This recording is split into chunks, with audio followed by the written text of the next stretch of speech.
Ang yako. Ang sagot sa lahat ng hanap mo. Kahit anong kailangan nyo, nandito. Garanti sa Iba't ibang tao, mga makasaysayang kwento, pinag-iisa na ng pagbabago. Ganyan din ang pamantasan natin. Ganyan ang UST. Isang malakas diwang pagbati po sa inyong lahat. Ako po, si John Michael J.M. Bora Mula sa Fakultad ng Sining at Paniting, ang inyong Central Student Council Public Relations Officer. Ako po, si James Ariel. James! From the Faculty of Pharmacy. Student Council Auditor. Ako po, si Juan Neles. Lois! Estudyante from the AMD College of Accountancy, ang inyong po Central Student Council Treasurer. Ako po, si Luigi Desena mula sa Kolehiyo ng Arkitektura, ang iyong pong Central Student Council Secretary. At sa ngalan po ni Guamber Partosa from the College of Commerce and Business Administration, ang inyong pong Central Student Council Vice President. At kami po ang Lakas Diwa! Ang lakas ng Diwa Tomasino ang madaling alternatibo para sa konseho. Kaya mo, diretso, Lakas Diwa sa konseho. Kaya tara, Faculty of Pharmacy, makisabay kayo at huwag magpaiwan. Dahil ang biyaheng Quiapo, biyahe mo, biyahe natin, biyahe Tomasino. Isang biyaheng sama-sama natin susungin. isang band tuloy-tuloy natin haharapin. Ngunit, hindi magiging madali ang daan tungo sa tiyan. Mapanganib. Madilim. Malubak, magiging mahirap. Nagkukupli ang mga malulupit sa katotohanan gaano man ganda ang Quiapo. Mayroon pa rin mga Manluloko at nagpapaloko, maingay, magulo, walang pagkakaintindihan, walang kasiguraduhan, Walang ayusan. Walang direksyon. tila walang patutunguhan. Saan nga ba patungo ang biyahe Tomasino? Ang biyahe Quiapo. Sa gitna ng di pagkakaintindihan, kawalan ng kaayusan, at di pagbubukayan.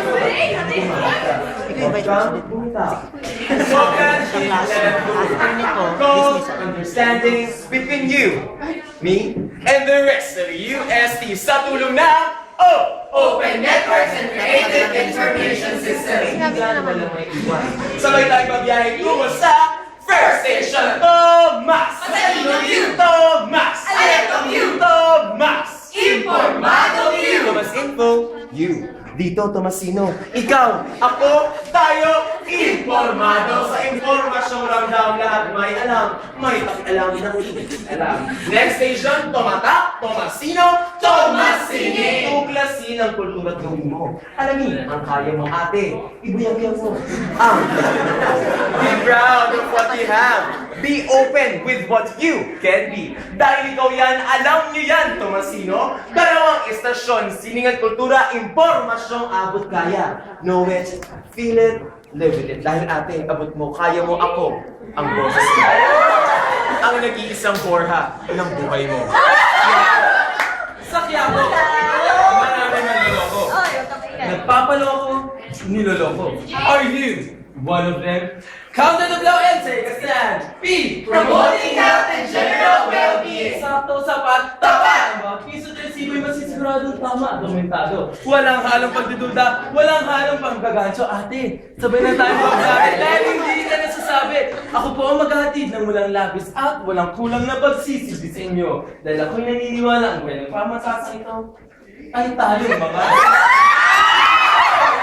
Home, free from a single. Together each of us is doing as well. We will take the challenge to save it and live happy. Dahil ate, alam ko ang nararanasan mo. Dama ko ang hirap at uyad na pinagdaraanan mo.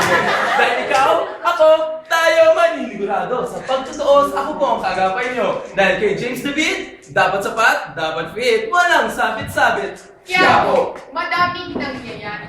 Madaming nanginsa. Madaming nagnanakaw. Ang gulo, tila walang kaayusan. Ate, ligtas ka ba? Ligtas ka ba? A.